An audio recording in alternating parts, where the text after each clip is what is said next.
आमिर साहब, मगर हम पिछले कुछ हफ्तों से देख रहे हैं कि सिचुएशन एक स्टेलमेट की कैफियत में है। ट्रंप एक बयान देते हैं, बात कहीं जाती, फिर मतलब एक सिचुएशन ही बदली, ना ट्रंप के बयानात बदल रहे हैं, ना ईरान का रवैया बदल रहा है, क्योंकि वो बार बार कहते हैं कि हमारे साथ धोखा किया जा रहा है, बात को बनने नहीं दिया जा रहा, या फिर मुतालबात बढ़ा दिए जाते हैं। ये एक तरफ रखते हुए आबनाए हुर्मुज ना खुली तो तमाम ही आलमी इदारे वार्न कर रहे हैं कि दुनिया में महंगाई, बेरोजगारी, रिसेशन, तवानाई का शदीद बहरान, ये सब सर पर खड़ा है। अब दिनों घंटों की बात है, तो क्या दुनिया इस बहरान से निमटने को तैयार है? अच्छा, अगर ना तैयार होती ना दुनिया इस बहरान से निपटने को, तो ये सूरत हाल कभी भी यहाँ तक ना आती। देखिए, जब अब मैंने आपका सवाल पढ़ा ना, तो मैं ये सोच में लगा कि हमने जब से जंग शुरू हुई है बहुत दफा ज्यादातर हमने प्रोग्राम इसी जंग की और इससे पैदा होने वाली सूरत हाल के ऊपर ही किया है। और अक्सर औकात हमारी बातों में एक तबाही की निशानदेही की गई है। हमारी तरफ से कहा गया है कि ये दुनिया को बहुत बड़ी तबाही की तरफ से खेला जा सकता है। कुछ ऑयल प्राइस की प्रोजेक्शंस हमने बहुत ही अलार्मिंग और बहुत ही खौफनाक किस्म की प्रोजेक्शंस जो हैं, हमने उनका भी जिक्र किया है। दुनिया की कौन कौन सी इंडस्ट्रीज इससे अफेक्ट होंगी, हमने उनकी भी वो बात की है। बहरहाल वो सारे ये जो अरसा गुजरा है, इसमें हमने हमेशा आगे की ही बात की है। हमने यही कहा है कि अगर ये जंग ना रुकी तो आगे ये हो जाएगा, उससे आगे ये हो जाएगा। तो इसमें एक दूसरा पहलू इसको देखने का, एक दूसरा तरीका इस चीज को देखने का ये है कि दुनिया में एक बड़ी रिजिलियंस होती है। दुनिया अपने आप को एडजस्ट करती है। ये जो फ्यूल शॉर्टेजेस की बात कर रहे हैं, इसका कोई ओवरऑल इम्पैक्ट, मैंने बहुत पिछले दिनों में इसके बारे में पढ़ने की कोशिश की कि कोई इसकी समरी बता सकता है इसके इम्पैक्ट की। हाँ, जनरल बातें तो बहुत हैं, हम भी वही तज्जिए बड़े बड़े इकोनॉमिक एक्सपर्ट्स के, एनर्जी एक्सपर्ट्स के पढ़ के उसी तरह से उन्हीं की बुनियाद के ऊपर अपने तज्जिए भी कर रहे हैं। लेकिन कोई किसी तरह से कोई स्पेसिफिक इम्पैक्ट बता सकता है कि वो क्या हो सकता है और क्या नहीं हो सकता।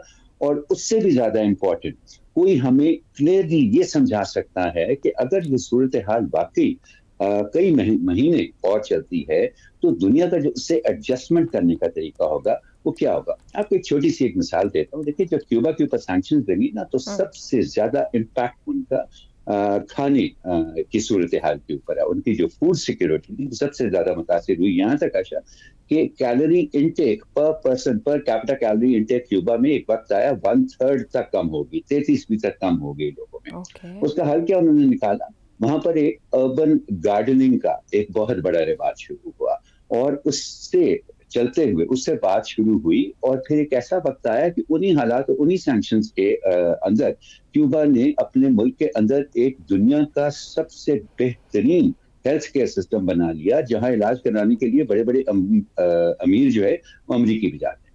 मैं मुख्तसरन कहने की कोशिश कर रहा हूँ कि देखें, इंसान की खसलत एक ऐसी है कि कोई तब्दीली अगर उसके बहुत ज्यादा मफाद में भी हो ना, वो तब भी उसकी तरफ बढ़ता नहीं है जब तक वो नागजीर नहीं हो जाती। और ये तब्दीली जो इस जंग जिसकी तरफ इस दुनिया को धकेल रही है, देखिए इस तब्दीली की बात जो है ना, आज से 38 बरस पहले जब आईपीसीसी जो था, inter governmental panel on climate change जब बना, और उसके 4 साल बाद ही जब UN framework on climate change की कन्वेंशन अप्रूव हुई, तो उस वक्त से ये बातें हो रही हैं कि ये जो फॉसिल फ्यूल ड्रिवन दुनिया है, इसका कोई मुस्तकबिल तो है नहीं, उसने तो एक दिन खत्म होने ही होना है। तो दुनिया एडजस्ट क्यों नहीं कर पा रही?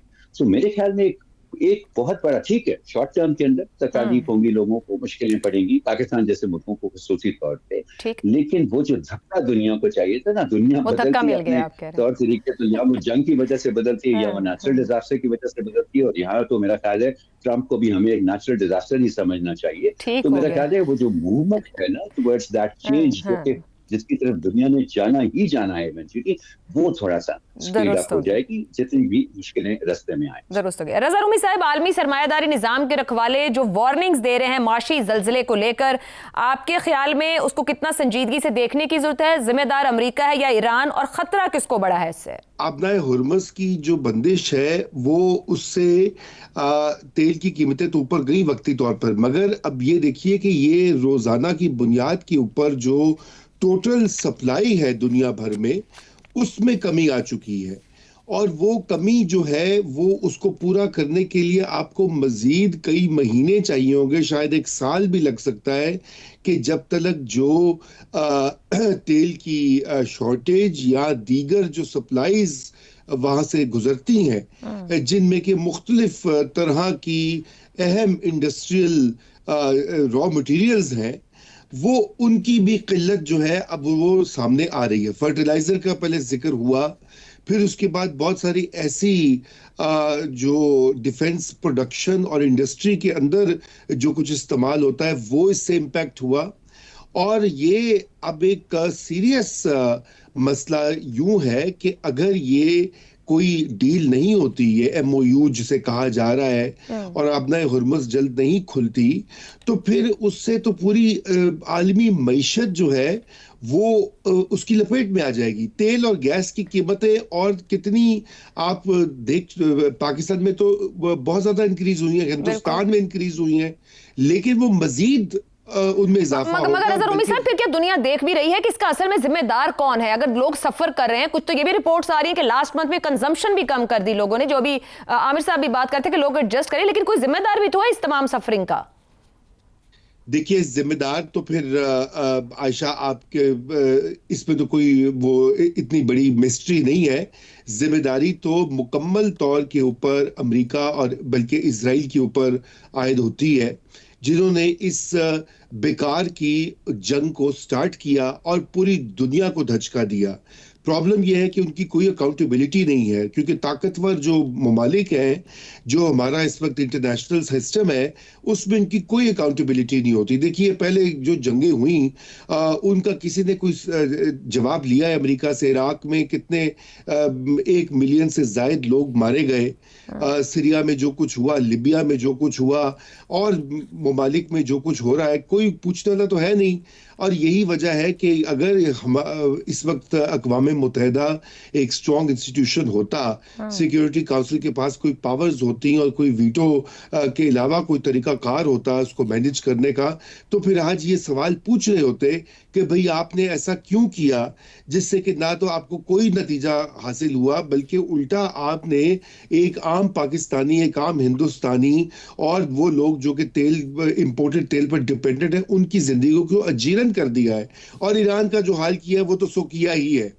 तो देखिए, ये तेल और गैस की जो गैर मामूली इजाफा होता है कीमतों का, उससे महंगाई तो होती ही है, मगर जो लागत होती है ये ज़राई और इंडस्ट्रियल पैदावार की, वो भी बढ़ जाती है, क्योंकि नकलो हमल शिपिंग की प्राइसेस जो है, शिपिंग का एक और बहरान शुरू हो जाता है। फिर आप देखिए, फजाई सफर, जहाज रानी, सप्लाई चेन्स, मालियाती मंडियां जो हैं सारी, सब मुतासिर, वो भी जी मुतासिर होती हैं और होंगी अगर ये नहीं रुकती।